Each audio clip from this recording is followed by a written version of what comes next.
On your Tuesday episode of Locked On Raptors, it's pizza party time! You are Locked On Raptors, your daily Toronto Raptors podcast, part of the Locked On Podcast Network, your team every day.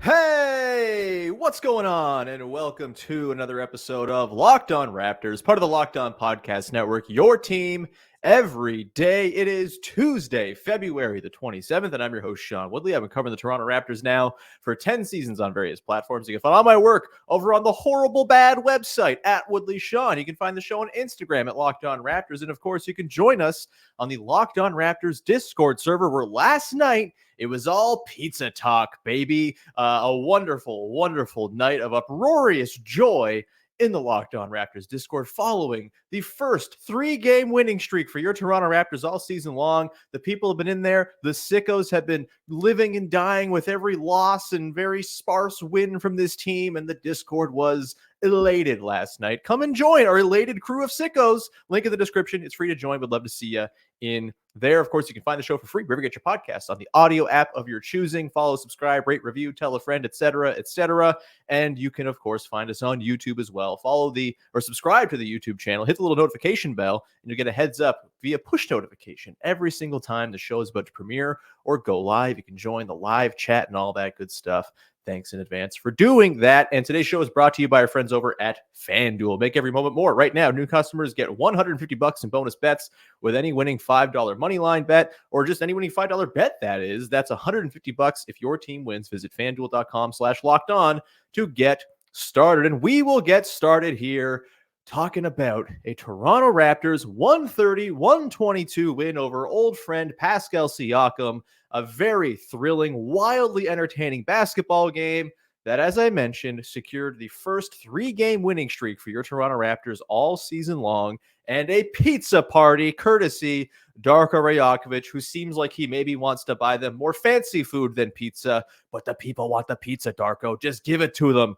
We'll welcome in now Vivek Jacob from Sportsnet. Big V, did you order yourself pizza late last night? I did not, but there will be a pizza on its way. I'm currently on a diet of soups and oh, no. a whole bunch of healthy stuff as I try to recover from this terrible throat. But we are powering through because the Raptors got 3 straight wins, baby. If you don't mind me saying, it's like Phoebe on Friends. You got that raspy voice. It's pretty sexy. We got late night V early in the morning. It's fantastic. Yeah, we are going to talk all about the Toronto Raptors winning over the Indiana Pacers in this game. We will talk about Darko Rajakovic cooking up some fun stuff in the lab. We got the good, the bad, and the coming up later on. There's a little tease. But let's dive into, I think, my big takeaway from this game, Big V, which is that the team now seems to be, after all of the turmoil and the uncertainty and the trades that we liked and didn't like, the end result is a roster that makes sense around Scottie Barnes. And ultimately, that is the key thing here for this team, setting Scottie Barnes up in a position to succeed. Last night, of course, 21 points, 12 boards, 12 assists, his 4th triple-double of the season. Franchise record for the most in a season. Yeah, I almost got there. 5 blocks, a couple of blocked threes. Pretty ridiculous stuff from Scottie Barnes in this one. On a night where he actually didn't shoot all that well, 8 of 18, 0 of 3 from deep, 8 of 15 on twos. You'll take that all day. But overall, I thought this game was just a really great example of how this roster is now suited to help Scottie Barnes become the version of Scottie Barnes it seems like most people, both in Toronto and beyond, think he can be. And in particular, it's the little 3-man combos in the 2 different lineups that he's heavily featured. The starting lineup, the Immanuel Quickley, Jakob Poeltl, Scottie Barnes trio. They run all sorts of actions with those 3 guys involved of late, and they are getting good stuff out of it every single time, it seems. And then you go to the bench lineups. You have Gradey Dick. We'll talk about Gradey Dick. Holy God, that dude is on fire.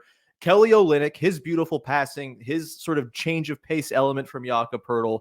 Both of those guys work beautifully off of Scottie Barnes and his ample skill set. And the result is a team that can play really sound offensive basketball whenever Scottie Barnes is on the floor. Those other guys also make it so you can survive when he's not on the floor too. They did that very well last night.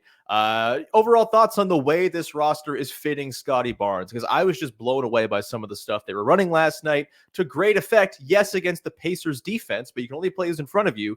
And the process for the offense has looked really, really beautiful coming out of the All-Star break. Yeah, I think things are starting to crystallize for the individual guys in terms of knowing their roles and what brings out the best in Scottie, what brings out the best in the team. We've talked about, Emmanuel quickly needing to be more aggressive. We have seen that coming out of the break where he gets even a sliver of daylight, that shot is going up. And that's exactly what we want. And you look at Jakob Poeltl, the way he fits it with Scottie, with his ability to see the floor, make passes, finish at the rim. Unfortunate injury. Hopefully he's okay. We'll see how that goes. You look at Gary Trent Jr., the way he's sort of come on and really hit his stride.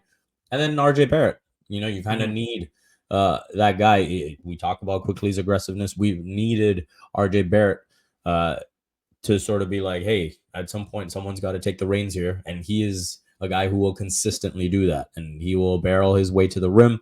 And he's been finishing great as a Raptor. He's creating looks for his teammates. And then probably, the thing that stands out is when you see the Scottie plus bench lineup now compared to what it was at the start of the season. And you've got Kelly and Ochai and Bruce and Gradey Dick. And the way those guys complement each other, you've got Ochai, who gives you a bit of a power game, can knock down an open three, makes smart cuts to the basket, has that chemistry with Kelly Olynyk already built in. Then you look at Gradey, all the movement shooting that he provides and all the smart plays that he makes. Bruce, not a strong night for him. I think it's hilarious that he's pretty much the only one that comes into this Pacers matchup saying, hey, it's me versus Siakam tonight. and then yeah, with Scottie, I think it works so perfectly between him and Kelly because, again, pretty much since he's joined this team, we've been saying, get this team a spacing big. Get this team, get him someone like that, get Pascal someone like that, and now you see how they're both kind of thriving in having that. And I think Kelly's ability to see the floor also helps Scottie because when those little moments where it's like, okay, we're starting to get stuck in mud a little bit here, I can kind of throw to Kelly for a reset, or I can cut myself, and that keeps the action flowing. So there's a lot to like right now. No doubt, man. And, kind of further to my point, you go through the roster of guys who are playing right now, outside of maybe Bruce Brown, who they've yet to figure out the fit with alongside Scottie. I think everybody does something that is complementary to what Scottie does or doesn't do, right?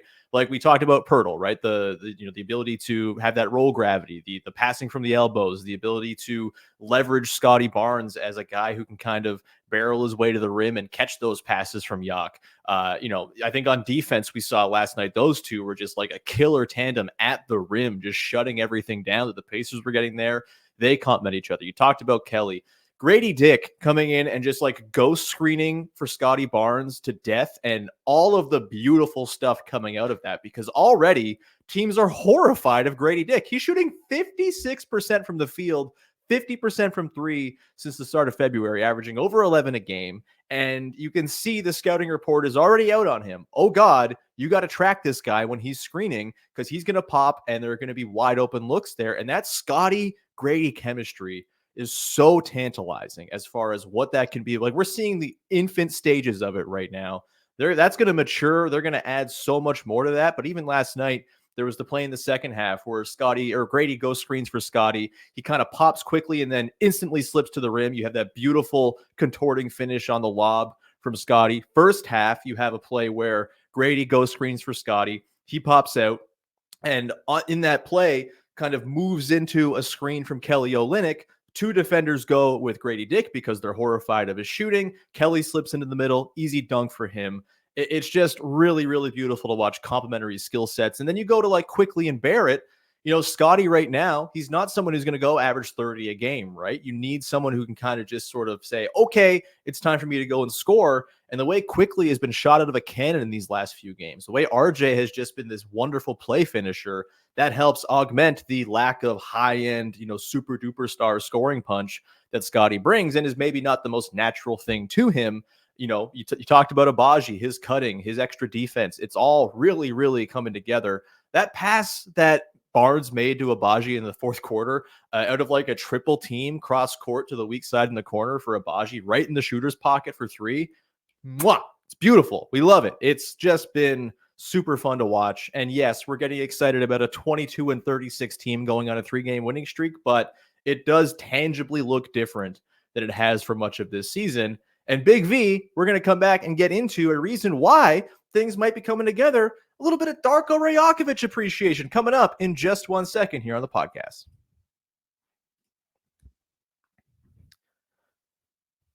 Today's show is sponsored by Nissan. Are you the kind of driver that likes to push things a little bit further? Ever wonder what adventure could be around the next corner? Our friends at Nissan have a lineup of SUVs with the capabilities to take your adventure to the next level. The 2024 Nissan Rogue is perfect for city drives and great escapes. Class exclusive Google built-in is your always updating assistant to call on for almost anything. Gone are the days of connecting your phone. Google Assistant, Google Maps, and Google Play Store are built right into the 12.3-inch HD touchscreen infotainment system. That is a fun bunch of words to say very quickly. You also have the 2024 Nissan Pathfinder, which has room for up to 8, an expansive cargo capacity, and advanced available 4x4 capability with 284 horsepower and up to 6,000 pounds of towing. When adventure calls, the Pathfinder is there to answer. Take the Nissan Rogue, the Nissan Pathfinder, or the Nissan Armada and go find your next big adventure. Shop nissanusa.com.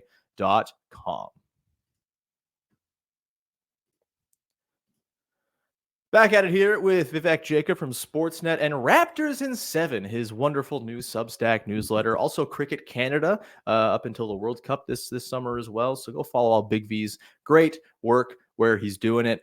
Big V, let's get to your big takeaway from this game. I was asking you before, what do you want to talk about? Where are you at? And you said, what about a little Darko talk? And I said, let's do it. That sounds great. Take the floor. What are your Darko Rajakovic takeaways coming out of this game against the Pacers? And I think probably the last few games as the team has looked a little bit more cohesive and sort of pulling towards something all together.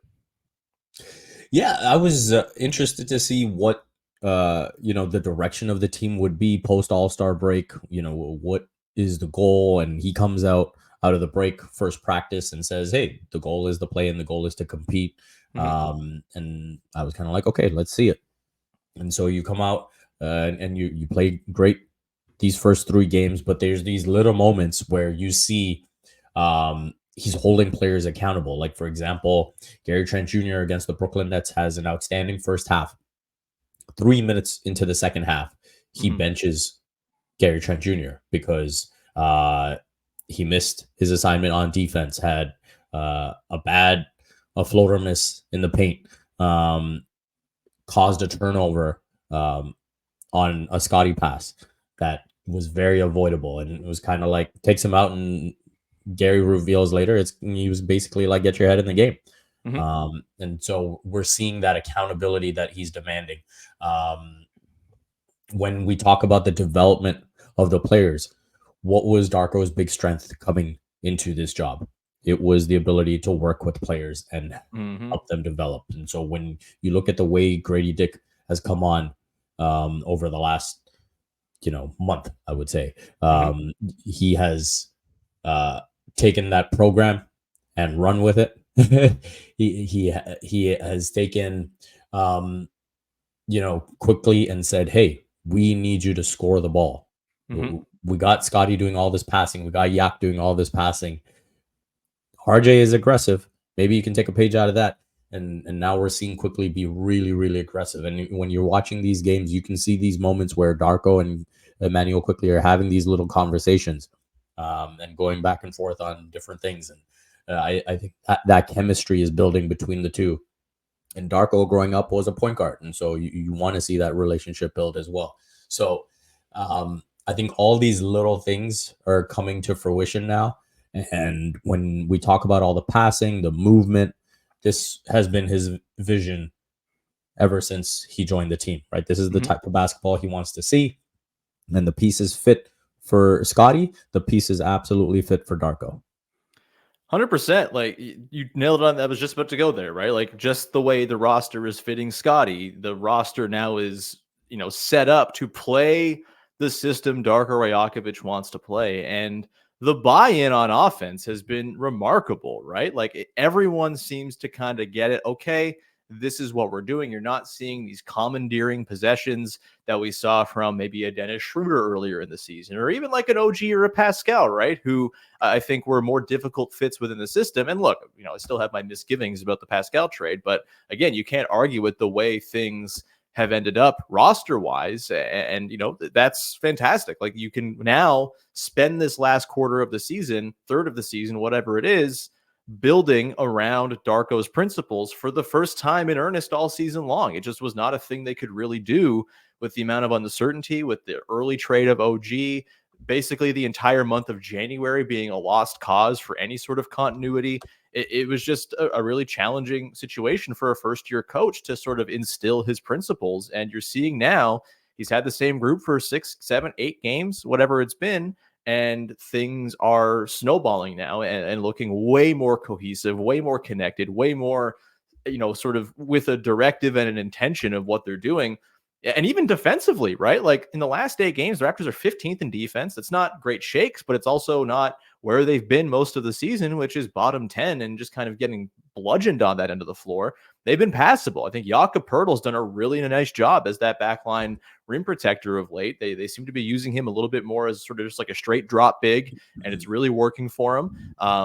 He also had times where he was dancing with Tyrese Halliburton on the perimeter last night to great effect. That was pretty wild. I think just the general vibe of connectedness and feeling like there's something you're playing towards and knowing this is the team, it almost certainly plays into the effort level you're getting on defense as well. And so, credit to Darko, man. And the offensive system he's running is extremely, extremely exciting, especially as they continue to kind of layer more stuff on what they're already doing. They're very few games into this version of the team, and you would assume it's only going to get more potent from here on out as they continue to sort of leverage the many skills they have and the diverse sets of skills they have on this roster too. This was a game too, Big V, where I thought Rick Carlisle was kind of coaching his ass off a little bit, and it was like a pretty good sort of chess match back and forth. And I thought Darko pulled the right levers and cranks, right? Like I think down the stretch, not having Jakob Poeltl, there was the decision, do you play Kelly Olynyk at the 5? Do you go small with Scottie? And he did both, right? Like he ran small with Scottie, with Gradey and Gary Trent Jr. both out there, a risk defensively, but they held up. And then, the Pacers start to get a little closer and they bring in Kelly Olynyk to close it out, settle things down, little extra ball security and playmaking on the floor. And I thought that was a really nice, small little adjustment he made down in crunch time to put that game away. Did you have any other things from this game that really stood out to you as far as, Darko's coaching acumen being on display in sort of the micro single game sense? I again, we go back to the plays you were talking about before, right? Some of the sets that the Raptors are running are just gorgeous, like sophisticated as hell. They got a freaking monocle. I think the play of the game for me was the one where Scottie is handling the ball and Yak comes and sets a screen on the right side of the floor and rolls and quickly is setting a back screen into Miles Turner, and now Yak has just got the lane for an alley-oop dunk, and that was just beautifully orchestrated. You mentioned the play actions with Gradey and Scottie, and what really breaks defenses in that play is having Kelly on the other side of it. And it's like, okay, what are we going to do here? So I think that's been a big plus. I think when we talk about the cutting between Gradey and Ochai, that's a big thing that Darko has wanted to implement, right? And the consistency of that. And you think about, how stagnant the offense was last year, the lack of cutting that we saw the last couple seasons, frankly. And so to see that from these guys, Ochai, by the way, I just want to shout out. There was one where he got closed out in the corner and drove baseline and got all the way to the rim and then kicked out to Gradey with the left. And that was just such a wicked play to see. And so if you're seeing plays like that, it gets you more and more excited. And yeah, so I think the play calling has been on point from Darko, and I've loved some of the sets that I've seen.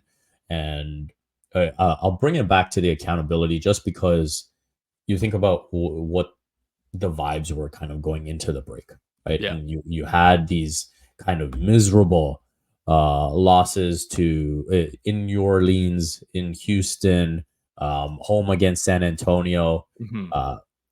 Then you had, a heartbreaker against the Pacers to go into the break. So for it to look this good in these 3 games is really encouraging.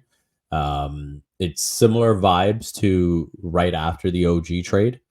And let's see how long it goes. Yeah, for sure. Taking 38-point losses will certainly knock down the vibes if it happens. But hey, they're not playing in a way that is conducive to getting blown out by 38 points right now. They're actually playing with some pride, and that is very cool. They're also playing in the open court like maniacs, and that seems to be another very sort of directively assigned thing by Darko and the coaching staff. Like, they are back since February 6th. They had a bit of a dip after the Siakam trade in January where they just weren't quite running as much in those losses against New Orleans and Houston in particular. They were just kind of walking it up and getting into the half court game, which that team just was not fit to do all the time.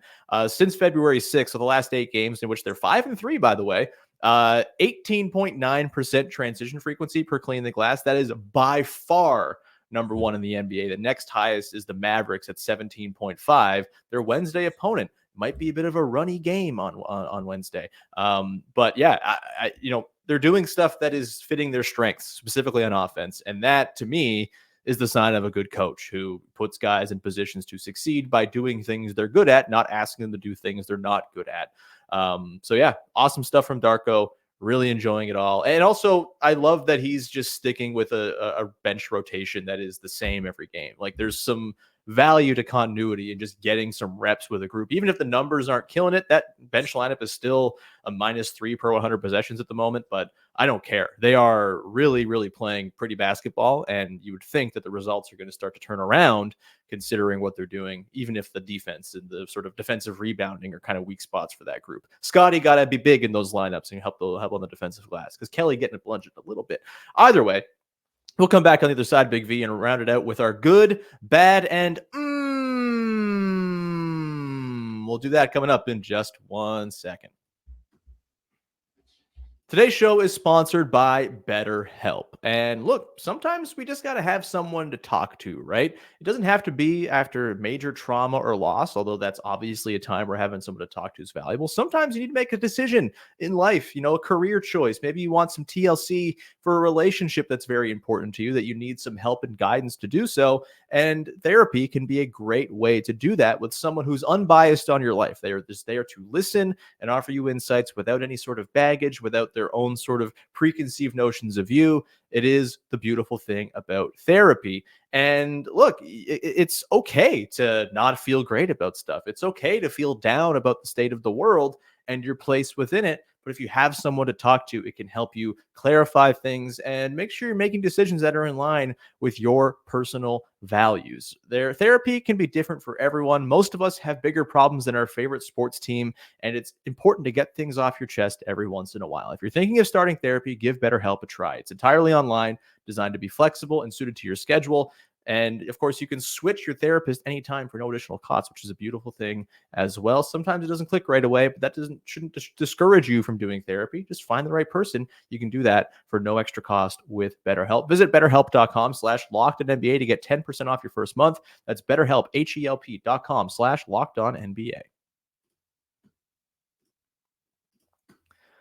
Closing out the show here with our pal Big V, Vivek Jacob, breaking down a Toronto Raptors 130-122 win over the Indiana Pacers. Before we get to the good, the bad, and the just a heads up, go to the Locked On Sports Today 24/7 channel after you're done here and catch the Locked On shows covering the biggest stories in sports. I'm going to push to get this episode put on there because the pizza party is the biggest story in the NBA today.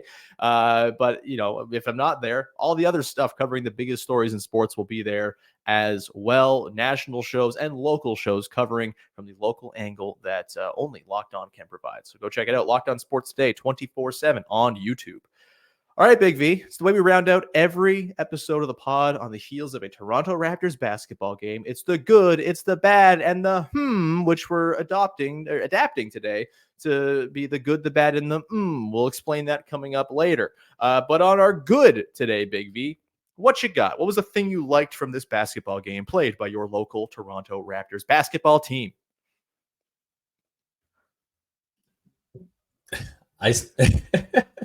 Don't worry, I was muted you while you had that mic fumble, so no harm, no foul. We both screwed up. Well, thank you. I have probably been excited about the prospect of Ochai from the beginning. So you have been. We got to get you a hat as the conductor of the Ochai Agbaji fan wagon, fan train. I don't know, fan bullet train at this point. All aboard. We got to get you. I'm going to mail you a train whistle. But yeah, I think, the reasons I liked him was because honestly, watching him before he came to the Raptors, I just felt like he had a nice clean jumper. He obviously has a really strong ability to defend, which is something this Raptors team needs. I think he's got good instincts when it comes to his cutting ability. And so we've seen some of that over the last couple games, especially. And I think the way he's starting to fit now, you start to see him as a piece. Obviously, he's going to have to do it over a longer stretch to really see it as a long-term piece and a part of the core, so to speak. But I think we've seen the fragments that would, lend towards thinking that he could be that. Totally, man. Like I have been, I think, a little cooler on Ochai and, sort of more like wait and see. Let's see if he can kind of sort out some of the stuff that rendered his time in Utah pretty short. But I mean, the thing I love about him is he is just like a smart, heady basketball player. Obviously, he knows where to move. He knows where to cut. He knows where to stand. And you get that when you're a 4-year college player who wins a national championship, right? Like that's the type of dude I'm more than happy to give some time to and bet on because he knows how to play basketball. And the combination between him and Gradey Dick off the bench is pretty fun overall. And that leads me to my good here, Big V, which is Gradey Dick.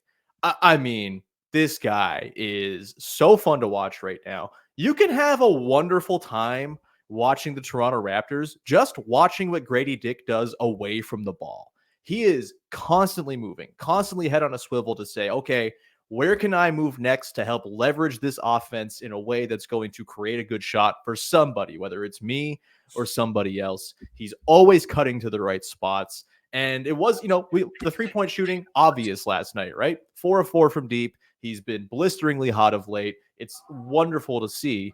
But it's the little things he does in between, right? The offensive rebounding acumen, which we've known as a thing, but last night felt like it really kind of shone through. He had that play where he cut in baseline after the sort of broken play between Scottie and RJ, saves it, dishes it right back to RJ for a bucket. And, the Pacers broadcast, I was watching back the All Possessions recap this morning, just glowing with praise for Gradey Dick and what he was doing. And when he missed that pull-up J in the fourth after he was 7 for 8, I think at this point, he misses the pull-up J. They're like, God, thank God he missed. This guy's insane.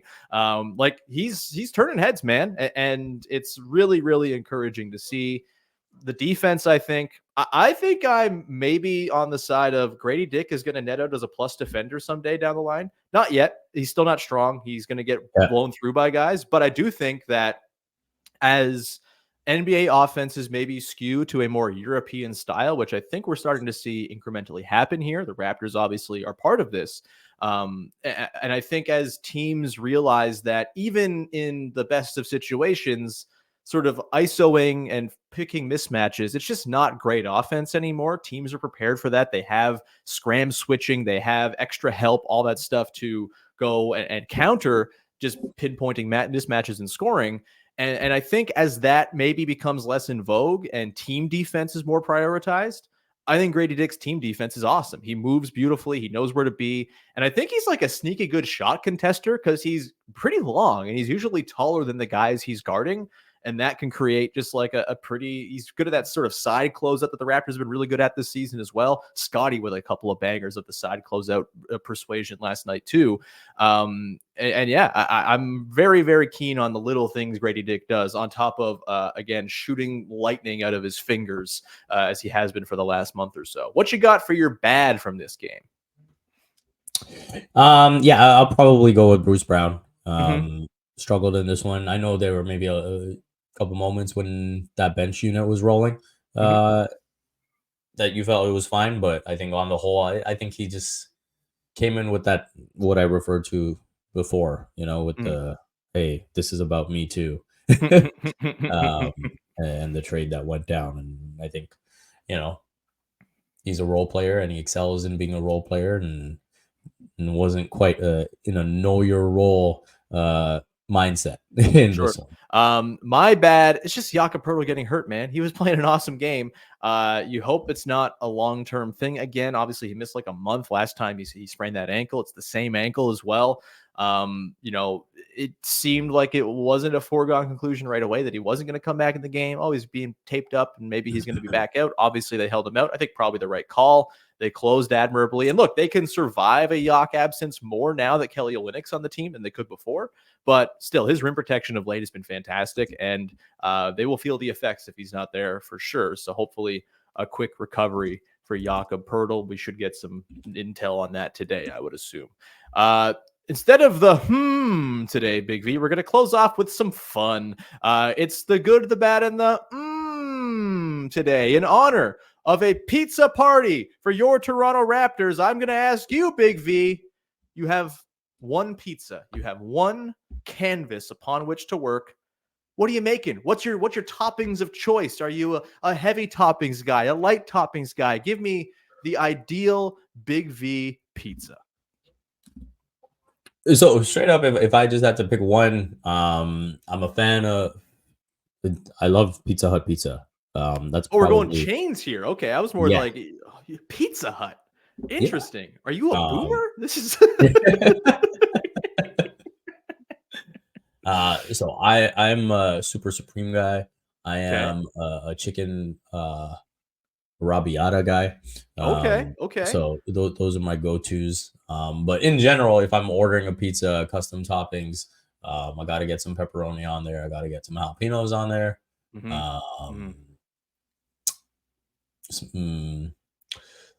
Some spinach, some black olives. Yeah, I'll work with that. What do you got? You've lost me with the spinach. Interesting topping.